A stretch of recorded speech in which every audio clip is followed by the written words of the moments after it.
go. Maybe. Are we going? Yeah, we're going. What's up, fight fans? Welcome to another edition of Split Decision MMA, the worst podcast you've ever heard of or never heard of. Apparently, you've heard of us because you're watching. I am back. I have survived Las Vegas. I was able to pull myself out of that hole and make it in today. Your face looks a lot better. 99. Face looks a lot better. Can you believe we're coming up on 500? Yeah. It's a big thing. Huge. We might do a special show. Special show. Next Special week. day. Might be on a special day. Someday. We're going to get the whole everybody back together as much as we can possibly do. As much as this room will hold, we might have to go 2 cameras. I think, yeah, we'll just do like a bunch of bar stools. Yeah, we could do. I could do it. Do a whole round. Yeah, whatever. We'll make it work. It's gonna happen. Producer will provide. Producer will provide. Because remember, that's exactly how I came on here. Yeah. I was never supposed to be on this side. I'm just gonna do this thing for you. I'm just gonna do this. I'm gonna get it out. I'm not even supposed to be on this side. Things change. Yeah, things change. Yeah, so I am back, and we have a little bit of news to cover for the wide world of mixed martial arts. And we got a couple fights to recap, or at least a couple cards to recap. And we got a couple to preview. Stories? We got any stories? Couple some stories. Yeah, we got some stories. Some stories. Show them the other stuff. Show them the other stuff. Oh, how much stuff? Do you want to get into the first stories? All right. Shorts. Shorts. Yeah, the UFC has released the other short jeans. A docu-series which used to be exclusive to Fight Pass. They started this called, what is it, 25 in short? Remember that? Where we had exclusive content for Fight Pass? 25 years in short, telling the story of the UFC. And they now have released them all on YouTube. They're all on the UFC YouTube page. They're all on the UFC? On the UFC YouTube page. My wife gets mad at me because I call it the Twitter. The Facebook. The Facebook. I'm like, how else do you explain it? Just say Facebook. I'm like, the Facebook? Shut up. Originally it was the Facebook. Was it? They dropped the. Okay. Yeah. Good. So it's on the YouTubes. On the interwebs, which is a series of tubes. You can catch these out here. Like everybody who lives off Old Oakdale. It's not even called Old Oakdale. Yeah. So there's 25 short films. They range anywhere between like 13 minutes to 20 some odd minutes. Or if you have, what did you take 7.5 hours of your life? Yeah, I just sat on the couch the other day and watched all of them on YouTube on my Xbox. It's great. So there's quite a bit of things that they like to talk about. Some of them seem very fluff pieces. Very propaganda pieces. Some of them are actually really interesting. You get to hear some backstories about what's going on or how the UFC started. Let's talk about some of those subjects. We have the story of the Octagon, where they talk about how the Octagon was designed, who designed it, who helped came up with the idea, who actually built it, and that sort of thing. Yeah. That was a very good one. You have the Lion's Den, so one of the very first teams in mixed martial arts. But like we say, we feel there's people missing. There's people missing. Frank Shamrock's not in the Lion's Den. Yeah, there's people missing. Dan Freeman is not in the Lion's Den documentary, which is a little weird. I think I seen pictures. I mean, but he falls around in the back. Yeah, but and you got Guy. Who you got? Guy Mesger's on there. Obviously Frank, or who else we got on there? Vernon White. Right. And his giant nostrils. What'd you say? You could smell the future? Yeah, that guy can smell the future. His nostrils are so big. I did not realize they were that big. Wow. Send all your hate mail. But yeah, Ken Shamrock's obviously the lead of that one. They talk about the UFC Championship belt. They talk about the day that they got UFC 12, where they got shut down the day before the fight, and they had to ship all the fighters from New York to Alabama. The bigger part is how they just beat each other up trying to figure out a way to train for this. I mean, the Lions did one? Yeah, and the Lions, because like they're just serious. It's like hours and hours of beating each other up, and people come in and they're like, "Hey, you survived, it's like, why? Look what you did to him," and he's like, "Look what he did to me." That's why I made the team. Yeah. You got the Chuck Liddell story. You got Matt Hughes, the Country Boy Can't Survivor. They talk about when he got hit by the train and the issues that caused for him and his family and his life. But I mean, like you say, there's a lot of stuff in It's there. Not just the wreck that causes the accident that causes these problems. I mean, the problems were building before the accident. I believe so. I think they lightly touch on that if you watch that documentary. There's a lot of really good, like I said, there's 25 mini documentaries. Story of Daniel Cormier, story of Forrest Griffin, the Octagon Girls. They did an Ultimate Fighter 1 reunion, GSP, the rivalry with Pride. The story of how the Fertittas and Dana got involved in the UFC, getting New York sanctioned. I mean, there's tons and tons of little documentaries on here that are great. Check them out. The Bad Blood, Good Business one, and the story of rivalries didn't really grab me that much. But it's for somebody. You know what I'm saying? Somebody How many are there total? I think everybody out there should go watch all 25. Yeah, you got 25 to choose from. At least 4 are gonna hit you in the feels. At least 4. At least 4. Or you don't have feels. Or you'll learn something. Yeah. How about that? You'll learn something. Moving on from there, Mr. Dana and Chief here, the head man. Hey, clown shoes. Has Frickin' recently revealed that he has signed what everyone was originally reporting as a 10-year contract is a 7-year contract with the UFC. He says he's got 7 more years, and then he'll renegotiate again. He's about to be 50, so he says, I have a vision that will take this place at least 20 more years.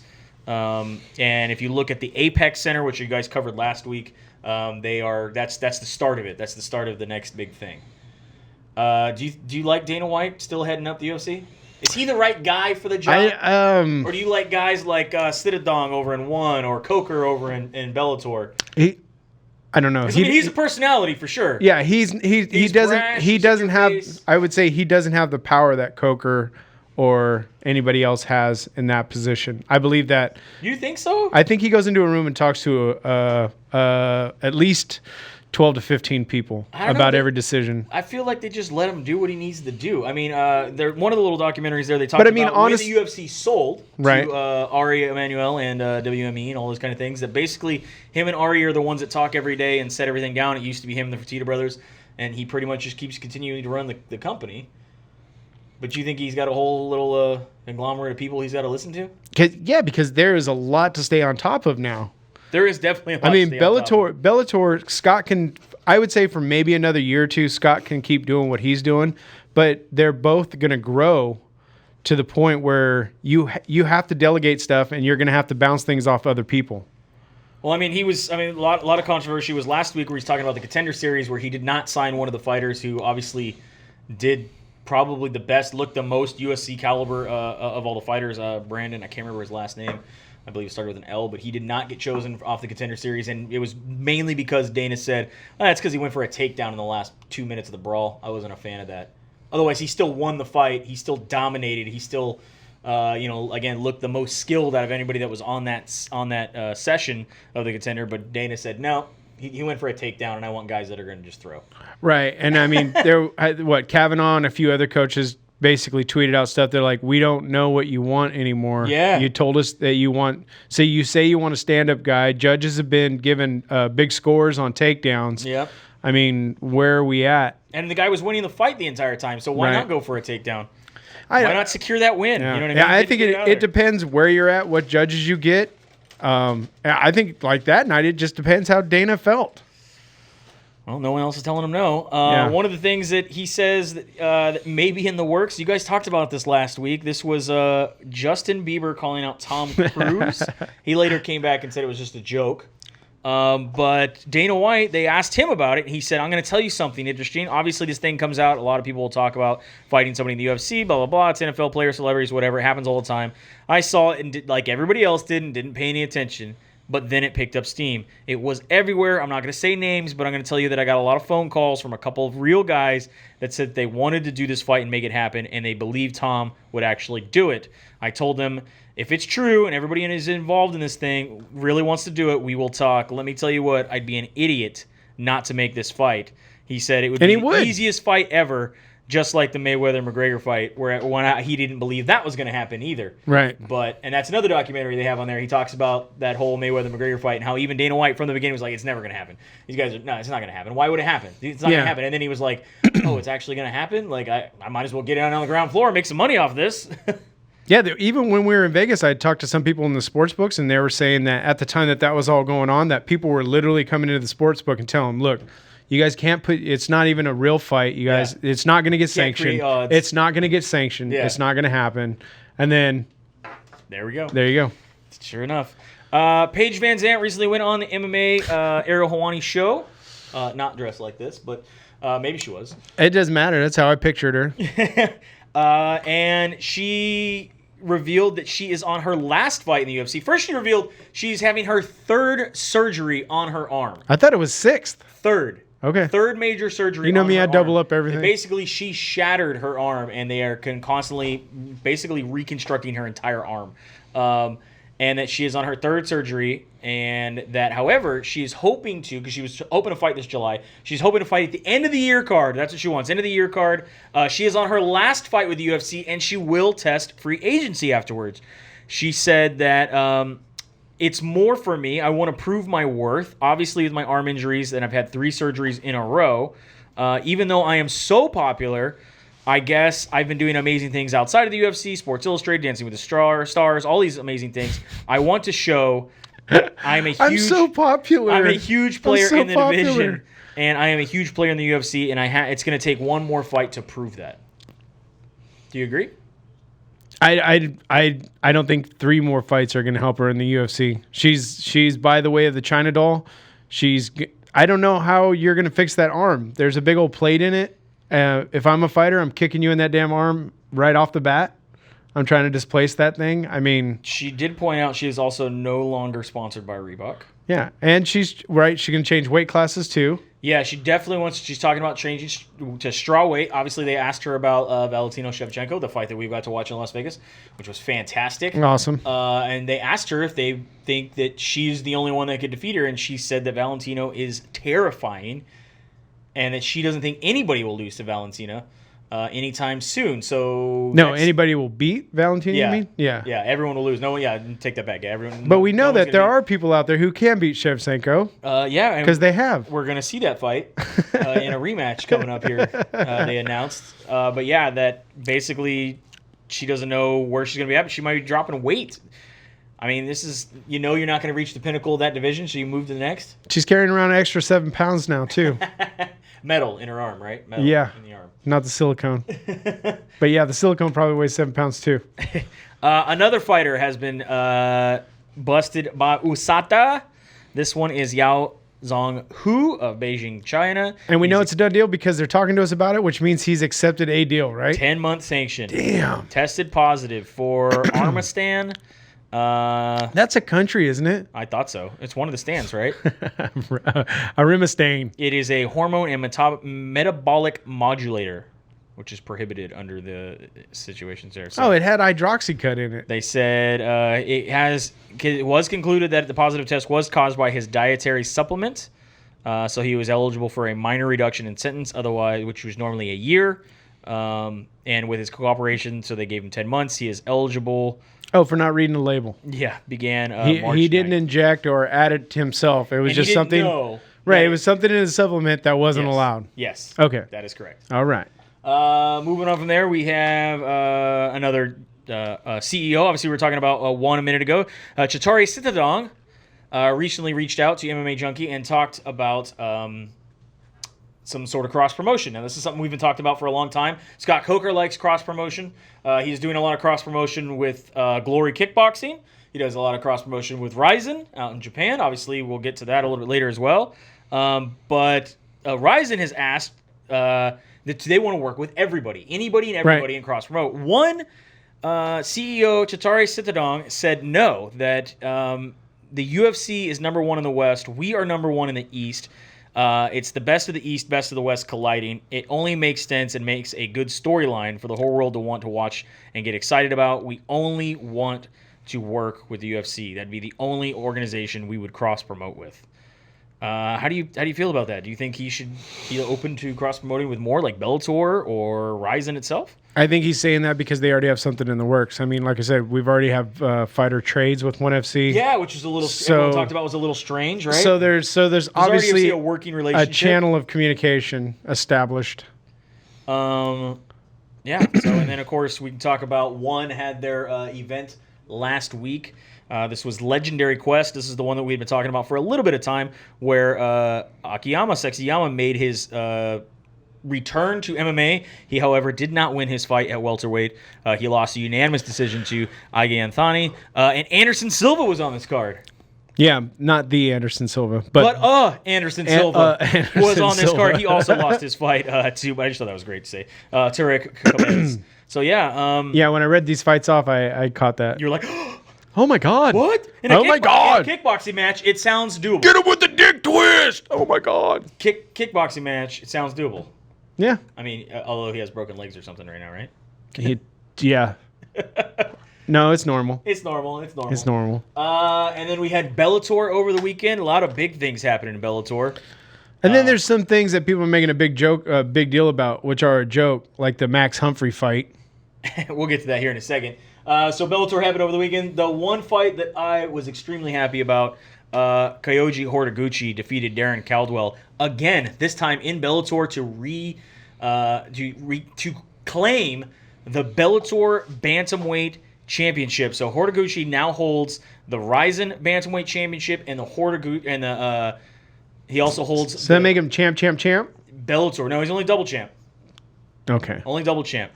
I believe this puts Horiguchi as the #1 bantamweight in the world. Sorry, Henry Cejudo. I got to go with Horiguchi at this time. He's only lost twice. So there it is. We got to see Cejudo Horiguchi. Horiguchi was calling him out. Let's do it. He would love to see that happen. He wants that cross promotion to happen. He would love to fight Henry Cejudo. Again, Horiguchi's only lost twice his entire career. One of those was Demetrius Johnson at flyweight, not his natural weight. He did move up. And again, he has now 2 belts. He is a champ in 2 different organizations at the same time, which is very cool. Also on that card, Juan Archuleta defeated Eduardo Dantes. Patrick Mix defeated Ricky Banhadas. And then Dylan Dennis beat up a soup can. Famous for being Mr. Conor McGregor's jiu-jitsu training partner, defeated Max Humphrey. The guy responsible for his great ground game. Lyoto Machida defeated Chael Sonnen with a TKO, flying knee, and punches in round 2. Beat him up so bad, made him retire. He retired. The bad guy says goodbye. Goodbye, gangster. Do you think this is the last we'll ever see of Chael Sonnen? How much money? It all depends where's the money come from. Obviously, he still has a show. He's still, commentating. We thought Tito was gone. We thought BJ was gone. Thought Chuck was gone. Yeah. Can you believe Faber was gone. BJ Penn was listed in the top 10 moneymakers this year? What? Yeah. I didn't see that. I got to look that up. 18 mil. Yeah. No, I know. And then Rory McDonald holds his title and defeats Nimian Gracie in a unanimous decision in your main event. What did you think of the fight? I'm glad that Rory McDonald found his inner beast again. He still doesn't look the same. I know, but at least he was into beating somebody up. Yeah, but he still doesn't look the same. Yeah, I mean, he didn't get the finish, but... Moving on from there, we do have a Bellator event this weekend. I believe it's tomorrow. This is coming down in London. This is Bellator 223. You can check this out on the Paramount Network as well as DAZN. The Zone, whatever subscription service, double paywall bullshit you got to take care of now. Streams. You got Charlie Ward on this card, Paul Daly against Eric Silva on this card, Aaron Chambers over Fred Remy. You got Melvin Manhoef making his return against Kent Copenhagen. And, of course, you got Gegard Mousasi defending his middleweight title against Rafael Lovato Jr. And let's see how the roller coaster that is Gegard works this time. I like. He's up, he's down. The moose is loose, my friend. The moose is loose. I'm going Mousasi all the way. Mousasi on that. You taking Manhoef too? I like Manhoef a lot. Yeah, I like Manhoef. And you got Eric Silva, right? No, I like Paul Daly. Do you? Not really, but I like to see him swing. Especially when it's on Josh Koscheck before or after the bell. Yeah, let's talk about that. I mean, that now would be just like it happens all the time now. Right? It's okay. I mean, we just had a fight. While we were in Vegas, where somebody punches somebody after the bell. After the bell, clearly, and nobody's mad about it. I mean, we were mad about it. Nobody's mad about it. We were talking about it, wondering what was going on. What the friggle? UFC Fight Night. Here we go. You ready? UFC Fight Night 154. UFC Fight Night Greenville. UFC Fight Night on ESPN Plus. And UFC Fight Night Moisiano versus the Korean Zombie. Pick a name. All names are taking place usable. On the 22nd, that is tomorrow. This will be on ESPN Plus. So if you have subscribed to ESPN Plus the last couple of months because you're trying to get UFC pay-per-views, you should be able to see this fight. Prelims are going to be on ESPN 2. Yeah, you want to do the whole card? Or we just doing the mains? I would just do... just jump right in. Kevin Holland. People we can click on. Almost, it's half of them. All right. Anyway, we got on your main card on ESPN Plus, Kevin Holland going up against Alessio Di Ciccicario. Andrea Lee going up against Montana De La Rosa. Brian Barberina going up against Randy Brown. Your main events, Renato Moisiano against Jung the Korean Zombie. Yeah. So I got the Zombie. I got Barbarina. I'm hoping Andrea can get an actual finish, get it done, and then Chirico. Going Chirico. Chirico, Lee, Barbarino, Bueno. Zombie. Zombie. Yeah. Zombie. Zombie. Yeah, good. Should be a good, nice card. The card that I'm most excited for, though, is not even MMA. Did you? I know. I found myself posting non-MMA stuff. I mean, it kind of is. Lobov's involved, so he's an MMA fighter. Yeah. That's how I'm justifying it to myself. Yeah. But I don't know. This actually, other than the Korean Zombie fight, I am more excited overall for this card. The Island of Misfits toys of guys that are coming together to fight in these bare knuckle fisticuffs that are going to be happening at Bare Knuckle Fighting Championships 6 in Florida. I am more excited overall for this card than I am the UFC card, than I am the Bellator card. There are a couple fights, of course, I want to see across those other cards, but I would rather watch this entire card. Eric, by the way, I was waiting for that contest that we could enter. I don't know. I didn't know where to post. Did you see? I didn't know where to post. Did you see the contest? There was supposed to be a contest, and we were supposed to be allowed to post things to maybe we can win the contest so we could watch this thing. I mean, we're probably going to buy it anyway. Right. But I just thought, we could win it for free. Anyway, on that card, this is going to be hook a brother up. Knuckle Fighting Championship 6. You have Elvin, Leo Brito going against Say it Jim with me. Kick Allers. down. Abadel Velasquez going against Travis Thompson. Joe Riggs going up against Wilbur Barros. Joey Beltran going up against Jamie Campbell. Tom Schoaf against Julian Lane. Reginald Barnett Jr. going up against Johnny Bedford.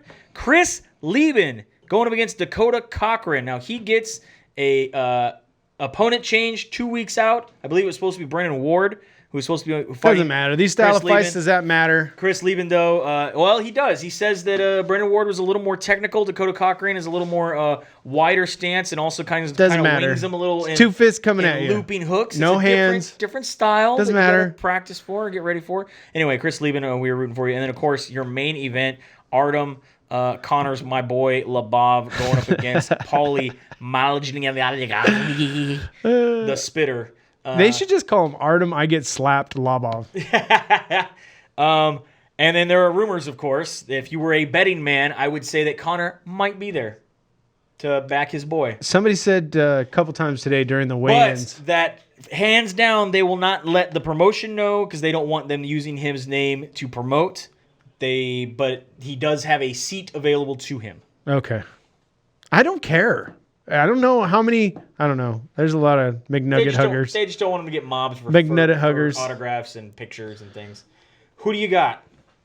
I'm Malinagi. Yeah? Yeah. Paulie. I'm going Paulie. Because it has to come back to real hands and boxing. Okay. What about for the lightweight championship, Johnny Bedford going up against Mr. Reginald Barnett Jr.? I'm going to go Barnett. You're going to go Barnett? Yeah, Barnett, and I'm going to take Joe Riggs. Take Riggs? But I'm taking Joey Beltran. So I'm taking Malinagi. I'm only going to pick 4. I'm going to take Malinagi, Lieben. I'll take Riggs, and then I already picked... taking Barnett Jr. Barnett Jr., yeah. All right. I'm definitely going to go Paulie, Lieben. I think I'm going to go Bedford on that one. Joey Beltran for sure. And, those are going to be my 4 picks. Okay. So, spread it across. Check it out. Make sure you go. It's Bare Knuckle Fighting Championship 6. This is going to be on pay-per-view. This is pretty exciting, man. Dude. This sport is definitely growing in the right direction. Well, I mean, it has more buzz than the other 2 fights that are happening. Yeah, hands down. Everybody's talking about this more than they are talking about the UFC. And if this was last week or maybe the week before, it might have been lost a little bit. And the bad thing is that this fight is built up around just like stupid drama. Stupid drama. Like reality drama. Like reality TV drama. That's the only thing I feel bad about. But other than that, you're still gonna watch. Oh yeah. Somehow, some way. I don't know. There's this guy who says you can stream it. Allegedly. Anyway, that's it for the stories. That's it for the fights this week. Short show today. Next week, though, we are on episode 500. We've been doing 500. Actually, we've done more than that, but some were lost in the shuffle. Yeah. Because we don't count some of the shows where it wasn't a real show. Like we did. I think we did 2 of the Fight Companions, right? Yeah. Live Fight Companions. We did our Vegas little deal. We've talked to fighters off to the side. Yeah. We have multiple fighter interviews. Lots of fighter interviews. We don't consider those. 500 of these shows. Yeah, 500 where we brought you news, views, reviews. Yeah. Recaps. Yeah, so 500. Our good friend Mr. Bueller is allegedly going to be in the building. And I hope some of you that have been hating on us stick around next week. We'll show you. I know a lot of you don't understand.